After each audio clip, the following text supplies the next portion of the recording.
අදත් ඔයාලව ආදරයෙන් පිළිගන්නවා මගේ YouTube channel එකට. ඉතින් ඔයාලා හැමෝම හොඳින් ඇති කියලා මම හිතනවා. අද අපි කතා කරමු මගේ කටාර ජීවිතය ගැන. මම 2016 ගියේ කටාර වලට.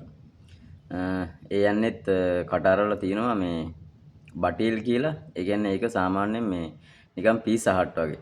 හැම ටවුන් එකකම ෂෝරූම් එකක් තියෙනවා බටීල් බේකරි කියලා. ඒ කියන්නේ ඔක්කොම බේකරි අයිටම් සහ ඊට අමතරව යනවා මේ ඒගොල්ලොන්ගේ සැලඩ් වර්ග යනවා. අනිත් ඒවා ඔක්කොම බේකරි අයිටම් තමයි.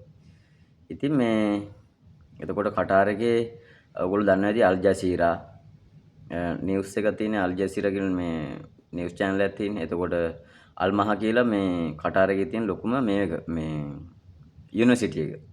ගවර්න්මන්ට් එකෙන් කරන්නේ මේ පිටරටවල අයට ඔය ශිෂ්‍යත්ව දීලා ගන්න අය කරන්නේ ගොඩක් මේ හොඳට ඉගෙන ගන්න පුළුවන් අය. ඉතින් ඒකට සහ එතකොට කටාර එයාවේස් එකට මේ කෑම දෙනවා අපි සාමාන්‍ය කටාර එයාවේස් එකට මම හිතන්නේ දුන්නා දවසකට කෑම 50000ක් විතර.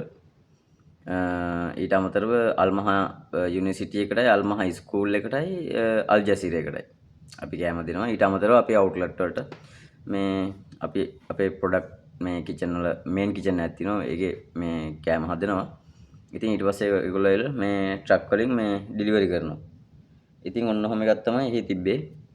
ඒකේ මම යන්නේ මේ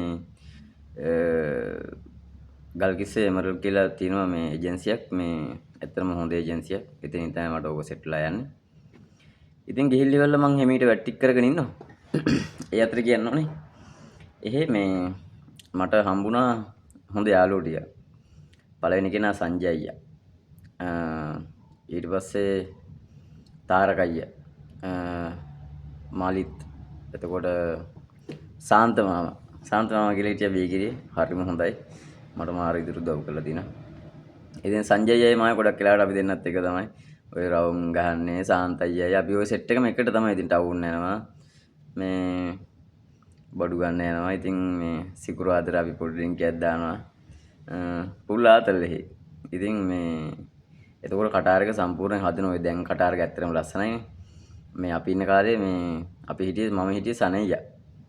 ස්ට්‍රීට් නම්බර් අපේ ස්ට්‍රීට් නම්බර් 5 එකේ ප්‍රොඩක්ෂන් එක ස්ට්‍රීට් නම්බර් 2 එකේ අපේ මේ එකමඩේෂන් නිසාන් එකමඩේෂන් හිටියේ. මොකද මේ බටිල් එකයි නිසාන් එකයි කියන්නේ එකම ඕන කෙනෙක්ගේ මේ ඉතින් මේ ලොකු එකමඩේෂන් පේලියක් තියෙන තට්ටු 4 බිල්ඩින් 4ක් එක දිගටම හදලා තිනවා. ඉතින් ඕකේ තමයි අපි හිටියේ. එතකොට මේ ඒ කාලේ හරි සුන්දරයි. ඉතින් මේ අපි ඉතින් මම මුලින් මේන් කිචන් එකේ වැඩ කරා. ඊට පස්සේ මාව ගත්ත සැලඩ් සෙක්ෂන් එකට. සැලඩ් සෙක්ෂන් එකේ මේ අපි රෑට මේ ලොකු කිචන් ටේබල් තියෙනවා. කිචන් ටේබල් වල මේ සාමාන්‍යයෙන් රෑට හදනවා එන ලොට් එකක් මේ සැලඩ් ඔක්කොම අපි කප් වලට දාන්නේ. කප් වලට මේ ලෙටිව්ස් දානවා. ඊට අමතරව මේ සැලඩ් එකට යන මේ ඉන්ග්‍රීඩියන්ට්ස් ටික දාගෙන යනවා. ක්ලෝස් කරගෙන යනවා. ස්ටිකර් එක ගහ ගන්නවා. වෙනම පැක් කරනවා. එහෙම එකක් තිබුණේ. ඉතින් අපිත් එක්ක හිටියා බංගලි අය හිටියා, නේපාල් අය, ඉන්දියන් අය. ලංකාවේ අය ටිකක් වැඩි. ඊට පස්සේ ඉන්දියන්, බංගලි, නේපාල් හිටියා. මේ මම ඔයාලට ඒ ඇස්ස තව කතාවක් කියන්න. මේ බංගලි අය ඇත්තටම අධ්‍යාපනයේ ගොඩක් අඩුයි බංගලි අයගේ. ඒගොල්ලෝ බංගලි අය, නේපාල් අය හරිම මේ අපිරිය වැඩ කරන්න හේද්දි. අපි රෑට නයිට් එකට ඔෆ් වෙලා එහෙම එනවනේ. සමහරක් වෙලාවට මේ අපේ එකේ වැඩ කරන අය නෙමෙයි පිටතැන් වල වැඩ කරන බංගලි අය, නේපාල් අය මේ අපි ඩස්බින් වලට දාන කෑම ඒගොල්ලෝ රෑට ඇවිල්ලා මේ අරගෙන යනවා බල්ලෝ වගේ. ඒ කියන්නේ ඩස්බින් ඇතුළට පැනලා පරණ පාන් අරව මේවා අරගෙන යනවා. ඒගොල්ලෝ කනවා. ඇතුළේ ඉඳගෙන කනවා. ඩස්බින් එක ලොකු ඩස්බින් තියෙන්නේ. මේ ඇතුළේ ඉඳගෙන කනවා. මේ හරි අපිරිය જાතියක් මේ හරිම අපිරිසිදුයි. ඉතින් මේ කොහොම හරි මම ඔයගලන්ට මේකට මම ෆොටෝ එකක් ඇඩ් කරන්නම්. මේ ඒ දවස්වල මම කොණ්ඩේ කැපුවා හරි අමුතු විදියකට. මේ මයි සංජයයි ගිහිල්ලා මට හිතුණා ඒ වෙලාවේ මේ මම කොහොමත් අනිත් අය හිනස්සවන්න ආස කෙනෙක්. මම කොහොම මේකෙන් ආතල්ලයක් ගමු කියලා කොණ්ඩේ මෙහෙම භාගයක් පැත්තක් කපලා මේ පැත්තක් తీරි කරලා ඒ අයිටම් එක මම මේකට ඇඩ් කරන්නම් මේ ෆොටෝ එක මේ මං ගාව තියෙනවා. මේ ඉතින් කොහොම හරි මට එතනත් අවුරුද්දක් වැඩ කරගන්න ඕනේ නැහැ. මේ අපේ එක්සිකියුටිව් මේ සයිට් කියලා චෙෆ් කෙනෙක් හිටියේ මේ ටියුනීසියාද කොහෙද මම හිතන්නේ. නෑ නෑ. කොහොම හරි ඇරබික් කන්ට්‍රි එකක කෙනෙක්. මේ එතකොට තව යාළුවෝ දෙන්නෙක් හිටියා කටාර් ඒත් ඇරබික් යාළුවෝ දෙන්නෙක්. මම ඒගොල්ලොත් එක්ක ගොඩක් ක්ලෝස්. මේ ඒගොල්ලොත් එක්ක ඔය කොපි ෂොප් වලට අර එහෙම ඇවිදින්න යනවා මේ නයිට් එකේ. ඉතින් මේ සංජය අයියා, එතකොට සාන්ත මාමා, මලිත්, තාරක අයියා, තව කොල්ලෙක් හිටියා මට කොල්ලේ නම මතක නැහැ. අපි 4-5 දෙනා පුල් ආතල්. මම ඉතින් පුල්ම ආතල් එකේ ඉන්න චරිතයන්නේ.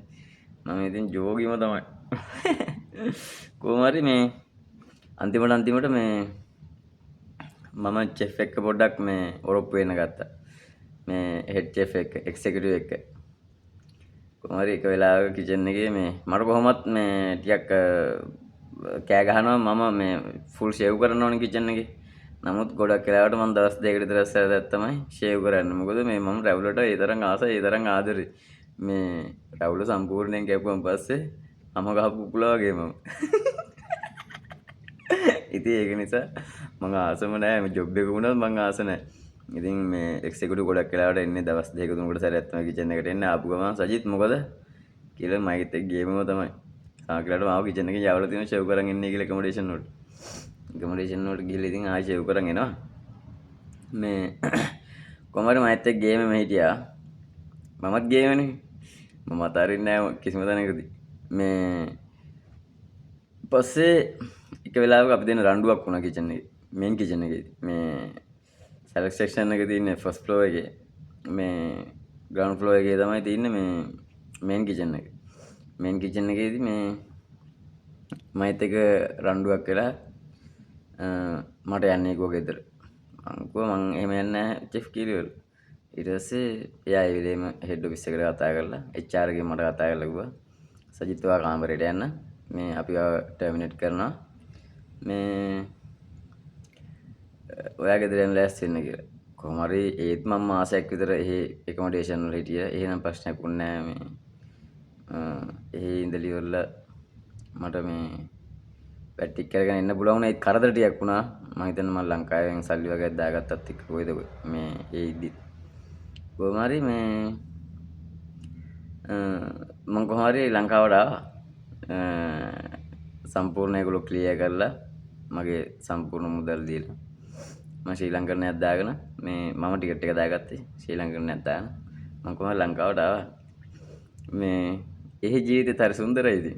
කාලා බීලා ආතල් එකේ නම් හිටිය සුපිරියටම. මොල්ඩිව්ස් වලට වැඩිය මම ගොඩක් ආතල් එකේ හිටියා මම හිතන්නේ එහි. මේ ඒකට මම මොල්ඩිව්ස් වලට ආසයි එහෙම හොඳ නිසා. ඉතින් මේ කතාව අහන් ඉඳපු ඔයගොල්ලන්ට ගොඩක් ආදරේ. ඔයාලා හැමෝටම බොහොම ස්තුතියි. ලයික් එකක් කමෙන්ට් එකක් දාන එකට. ඉතින් මේ ඔයාලා හැමෝම පරිස්සමෙන් ඉන්න ඕනේ. ඔයාලට සුභාරංචියකුත් තියෙනවා. මම ඒක තව දින ලං කරලා කියන්න. ඉතින් එහෙනම් මම යනවා. හැමෝම පරිස්සමෙන් ඉන්න ඕනේ. තිරුවන් සරණයි.